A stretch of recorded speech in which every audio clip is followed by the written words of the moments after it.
Hi, I'm Joe. And I'm Digna. Welcome to Relationships. We're a couple having a few.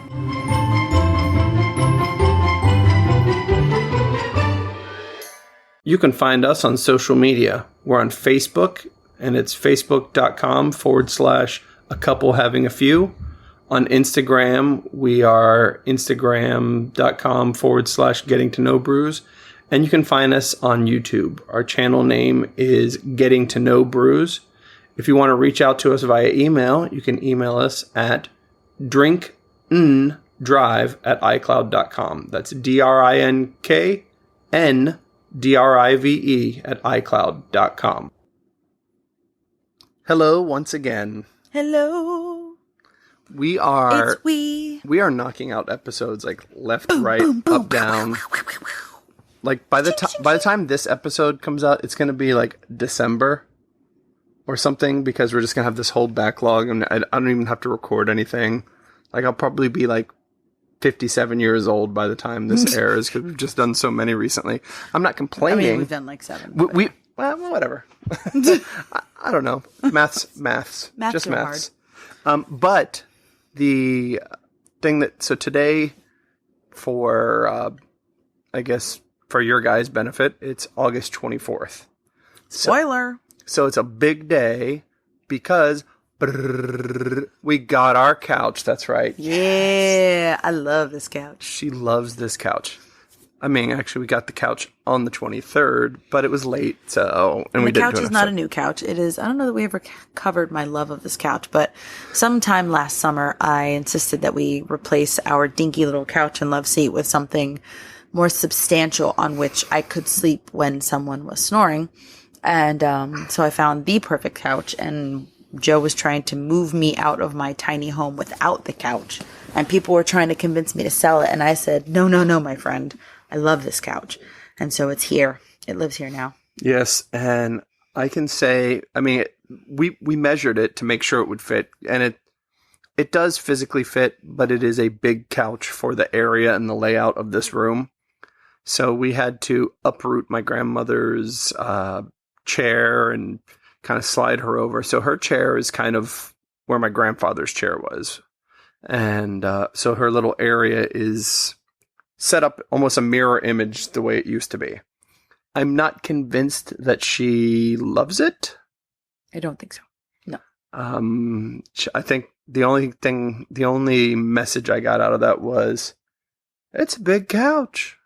It is a big couch. That's pretty much all I got as far as a reaction. So usually, if she likes something or is actually a fan, or even, we'll just say somewhat of a fan, she will gush about something. She'll be like, this is the best cup of coffee I've ever had. And I'm like, it's the exact same creamer I used the day before with the exact same coffee, using the exact same Keurig machine. So like, there's not much difference. So, you know, so it's kind of one of those things. So the fact that she's like, wow, it looks really nice. It really draws the room together, or anything like that. It was just like, it's big. It's big. And I was like, oh, that's grandma speak for... Sorry. That's grandma speak for not a fan. And maybe. I don't know. It may just be a little bit of a shock. It might grow on her. Who knows? No, I feel bad for bringing the couch. Thanks for bringing it down, Joe. That's fine. That's my job. The one thing I will definitely... Is it? That's your job? Yeah, sure. That's literally my job in this house, is to bring every idea down. Well, you were getting too out of your comfort zone as far as bringing things down. I was in a good mood, so you decided you were too positive. I had had to fix things. Yes, so I was taking over as the Debbie Downer for the day. The Diggy Downer. Rude. The Joey Downer. Jerker? No, not Joey Jerker. The Joey Jerk. The Joe Jerk. No. Okay. That doesn't work. Doesn't work. So that's all we have to report for today? That's all I got. Nothing else. Only the couch, and the couch was enough. All right. Bye. Oh, no. That wasn't it. But we had to move the couch because... You can't keep your couch in a house that no longer belongs to you? We don't own the rights to that music. You can't be doing that. Ooh. Asterisk, I do not own the rights to this music. Yes. Which means I can put whatever music I want. Yeah. So today is, like I said, the 24th. So we signed the paperwork. And I'm going to go back to one of the isms type thing we were talking about with Desmond is the counting your chickens before they hatch. So it's like mostly hatched, partially hatched. I don't know. Because like they could technically. I say it's not at all hatched until 2 days from now when it's hatched. Yeah. But like they could back out right now. Because they're signing, it's almost, I mean, it's late on Wednesday. So they're signing first thing Friday morning. So they could back out between now and Friday. But they paid the survey company to be, to survey. They had to pay for inspections. They paid all this stuff. And they put down earnest money. So it's like, and it's been under contract for, weeks now. So for them to pull out at this point, it's like, I'm not saying it's unheard of, but it would be. I feel like it would have to be something catastrophic, not like, we changed our mind. They'd be like, we suddenly have no more money because something. Yeah. So barring any sort of unforeseen circumstances, we signed the paperwork anyway, and I had no problem signing. But yeah, so that was actually a very painless signing too. It was quick. I think. Because we had talked about this beforehand, and I was like, it shouldn't take that long. And he's like, haven't you ever bought a house before? Which, I mean, obviously, yes, we've bought multiple houses before. I think it's the buyers that end up with like oodles of paperwork, not necessarily the sellers. I was thinking the last time I sold something too, like those properties we owned, there were 3 of them too. So I had to sign paperwork in triplicate. Sure. So I think that was part of it as well. So I guess, it wasn't that, but we were in and out pretty quickly, and it was a very good experience. Especially because 20 minutes after we were done, or 20 minutes after we got there, we were done signing, and then one of the assistants came in with a bottle of champagne. Yes, so thanks, Charlene, for the champagne. Hi, Charlene. Your ill-gotten champagne, apparently. Thank your coworker for the champagne that you stole from their fridge. Yes. So before 10 o'clock this morning, we were already getting our drink on, apparently. And sorry. And then afterwards, we're like, well, hey, we don't get much, because Digna's grandma came by and hung out with Desmond and my grandma. So it's like, we don't get much time out of the house together, and even less time without a kid, that kind of stuff. So we're like, breakfast? And the place we went for breakfast was in Cocoa Beach, and it was like a little mom and pop kind of place. Very aptly named. Simply Delicious. Simply Delicious. But it was not just it was a breakfast and lunch place. And I would consider it maybe a diner, but it was a bakery also. Yeah, that was the cool thing. They had like baked goods for sale, and they had it wasn't just like, we make a Boston cream pie or something. No, they had cakes, pies, cookies, croissants. The biggest stinking cinnamon buns I've ever seen. I mean, they're the size of like a small pie. I was thinking like if a personal pan pizza was like a good, like a deep dish. Yes. Like we were really Pizza deep. Hut personal pan pizza cinnamon bun. Yes. I mean, it was huge. So we didn't eat it yet. And then we were surprised that I don't even know what kind of witchcraft she did. Charlene said that she threatened the woman on the phone to not tell us that she was paying for our meal. Otherwise, I'm assuming she's joking, but she said they were going to be blacklisted by every real estate agent, and that this woman would never buy or sell anything in the area ever again. So I don't think she did that. I don't buy it. she I guess gave her credit card information or something, or she has a tab there. I don't know. Just put it on Charlene's tab. And she picked out a big old cinnamon bun or honey bun or whatever it's considered for Des. And of course, unbeknownst to us, we're like, oh, we'll take this cookie and that cookie and this croissant and this, piece of brownie and cake and whatever. And then the lady packed everything up and she's like, all right, well, you guys are good. You can leave. Charlene paid for it. And I was like, oh. She said you're good. I'm like, why? Because I'm like, so handsome. We're like the magic 100th caller. She's like, no, you're good. Like, stop ordering stuff, please. Your credit can only go so far. Now put that cookie down. Spit it out. Yeah.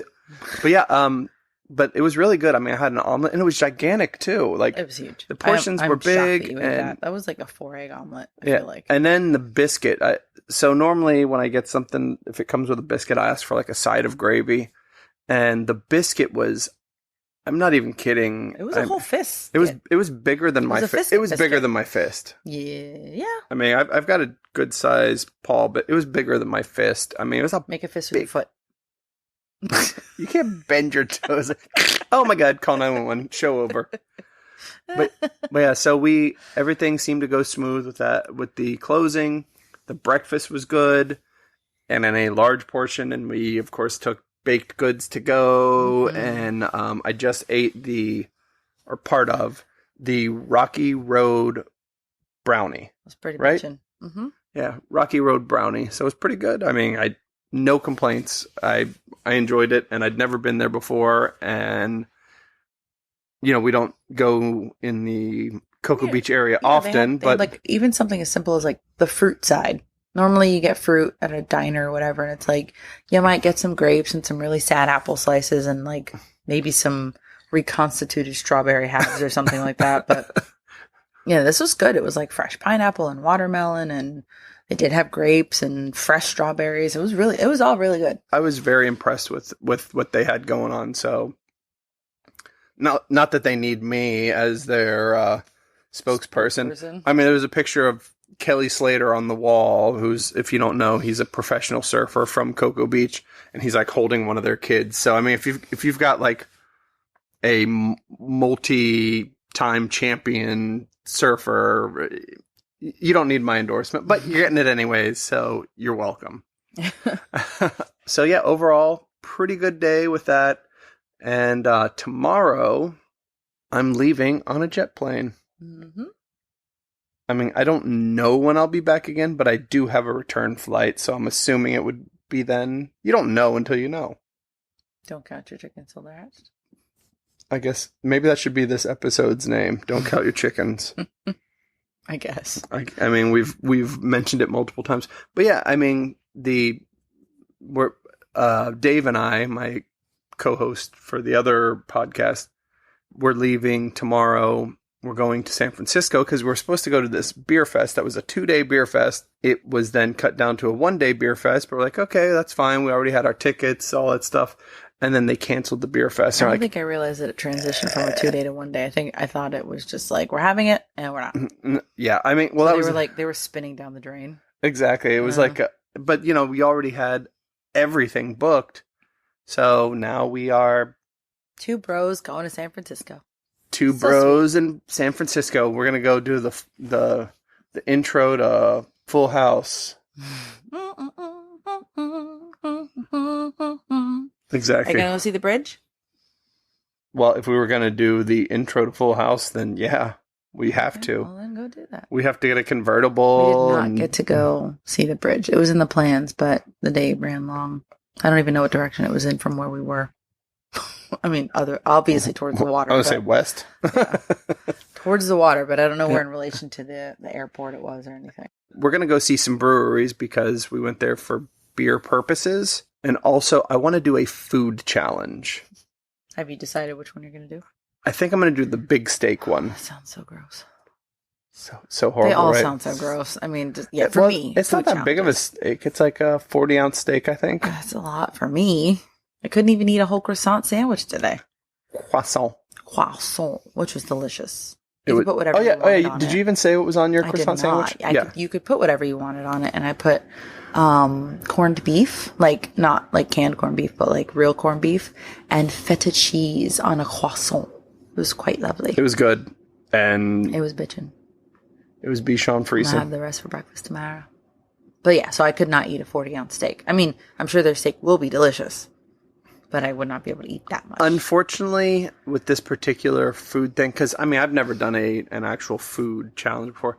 There is not like you get your name on the wall and it's free and all this other stuff, because they would lose out on that one because it'd have to be a bigger steak. Exactly, the old 96er. Yeah, exactly. If you don't know what the old 96er is, that's from a movie from the 80s called The Great Outdoors, and John Candy ate the old 96er, which would have been a 96-ounce giant steak, and hilarity ensued. What was this? Sorry, go ahead.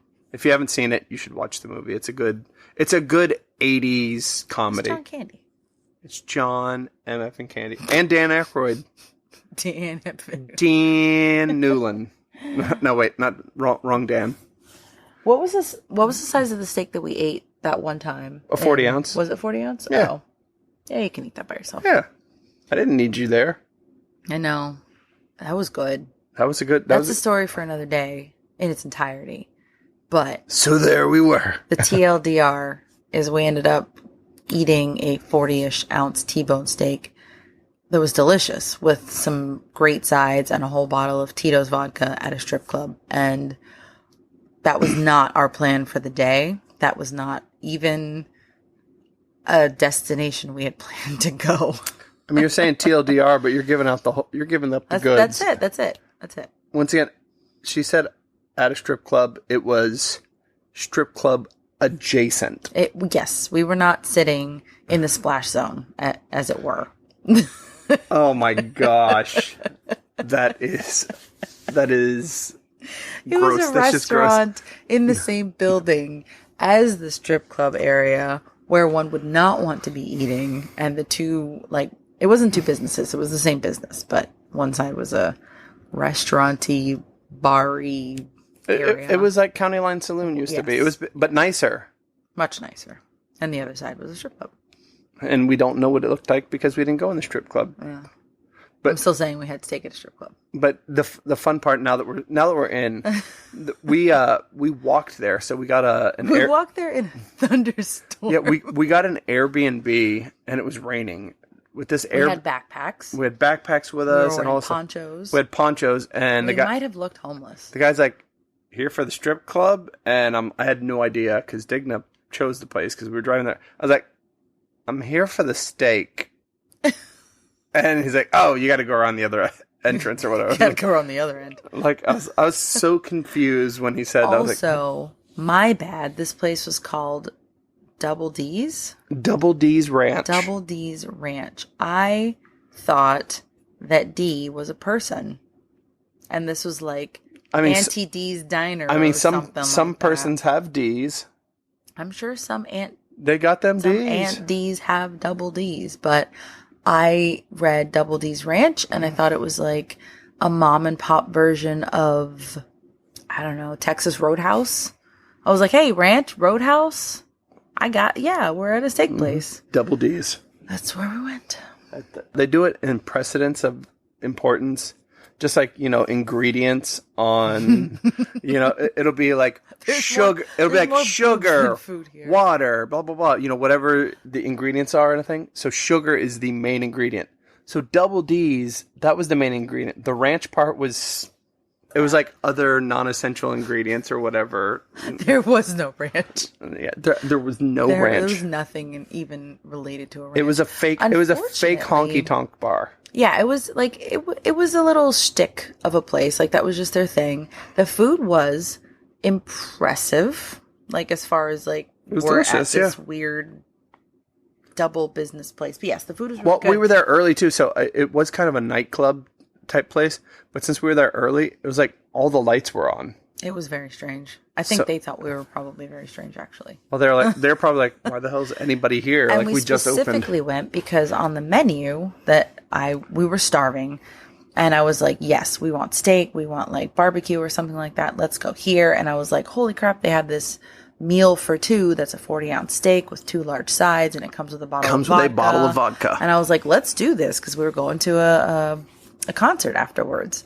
And that's exactly what they served us. And overall, it was a good night. We did had to walk in the rain again to get to the concert. Sopping wet. Yeah, that was a fun night. But, so that's not really the TLDR version. No, that's all of it. That's practically the entire what happened. That's the unabridged Webster's Dictionary. I mean, there are 2 little other things that could possibly be said, but that's what happened. There it is, the entire thing. Was the other thing that we had to leave with a half a bottle of vodka because we couldn't drink it all. And the first thing was we had literally just gotten back from Singapore, so we were jet lagged like crazy. Yeah, we're doing the whole thing. So there we were, just getting back from Singapore, and which is 12 hours or 13 hours, I don't remember which, from the time we here on the Eastern time zone. So we end up going to a Jack Johnson concert in West we Palm had Beach. to go to because we really like his music, and he had not been in the States for years. Yeah, he normally is out west if he goes anywhere, but or in Hawaii, you know. So we actually go to this concert, and I'm falling asleep because that's what his music is for, kind of like, you know, very light and relaxing. But I don't need any more light relaxing because I'm jet lagged and my body's like, you should have been asleep hours ago. And you had the majority of a 40-ounce steak. Yeah, and exactly. The sides and a third of a bottle of vodka. Yeah, all of those things. And then, of course, the thing with the vodka is you can't bring outside food and drink, so we walked. Well, the thing with the bottle of vodka is you're not supposed to leave the restaurant with it. And the question Are we? Aren't we? No, we weren't. The question that I posed to the bartender was, what am I supposed to do with this? Because it was a full-size bottle of vodka. And like between two people, I mean, that's an all-night thing. And also we're probably leaving wasted. And that just wasn't feasible. And she said, what I don't see, I don't know. So I stuffed it in my backpack. But we didn't have time to walk back to the Airbnb, which really on second and third and fourth looks back, we probably could have just walked back and dropped it off. But no, we had to make it to the concert on time. So I like hid the bottle of vodka behind a piece of construction equipment or some crazy, I don't know. We did weird things. Yeah, it was like a bulldozer or something like that. And she hid it they were like behind like the blade of parking lot or something like that. So I just stuck it behind a big vehicle and hoped that it was still there after the concert, which it was. And we had that bottle for months afterwards. Yeah. And that is the whole story. That's the whole story. The whole story. There's nothing else. We left early. We fell asleep. Yeah. Well, yeah, I was saying that it was lulling us. So, yeah. We were sitting in water. It was raining. We were wet. The poncho, and we also had the blanket. The blanket was sopping. So, yeah, we packed it up in the middle of the guy we had to go to. I mean, it's a great story, but like really, if I think of it logically, we had no business going to that concert. Yeah. Like, it was like literally the day after we got back. So the day after you get back from this, we dropped off our poor kid at my mom and grandma's place, and he was miserable because he was jet lag. Because we had to deal with it the other way when we went over there, and yeah, so it took days for him to get right when we went to Singapore. So yes, so that was your bonus story. That had nothing to do with getting the couch or closing on the house or going to San Francisco. Rice-a-roni, mother. Okay. And as far as our little Papa-ism type thing, eventually the Papa-isms are going to run completely dry. I might think of one from time to time and, you know, we might mention it. But something that we ran into when we were I don't know how I'm going to release the order, but we had Desmond on some episodes recently. And one of the Papa-isms we talked about were just like sayings, like, you know, time and tide, wait for no man. Saying. Yeah, exactly. So time and tide, wait for no man. And so it's kind of like, Desmond, what do you think that is? So what I'm probably going to do is record like 1 million of those and have those just be kind of the end segments, you know? So I think that's how I'm going to do it. Cause I don't know, his answers, honestly, like listening to him were some of the best parts of the whole episode. I was like, I could see why he would say that. Well, those are the things you want to record now. Exactly. You're not going to remember them. And, you know, certain things like, you know, a penny saved is a penny earned. Like, what do you think that means? And why do you think that was, you know, it kind of is food for thought for him. And you see where his mind is at this age. So, yeah, it's a really neat thing. So I'm not even really sure what that one means.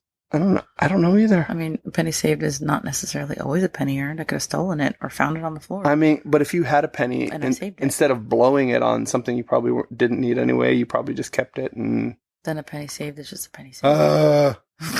You earned it because I don't know. I honestly don't know that one. I don't know. But just some of those sayings, and we'll discuss them as we're doing here, but we'll have Desmond's cute little voice and he'll get some airtime. But I don't know why, but it is burning up in this house right now. So, with that, I will bid you adieu. And adieu, croissant, San Francisco. And hopefully there aren't any unforeseen things happening, and we will be no longer owners of the townhouse. So it's kind of happy, kind of sad, but either way, it's necessary at this point. It is what it is. All right, guys, don't be gross. Wash your hands. What's he say? And be safe. Or whatever you said. All right. Bye.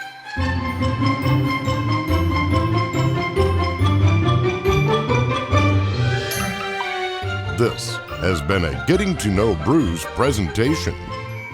Music provided by purpleplanet.com. That's purple-planet.com.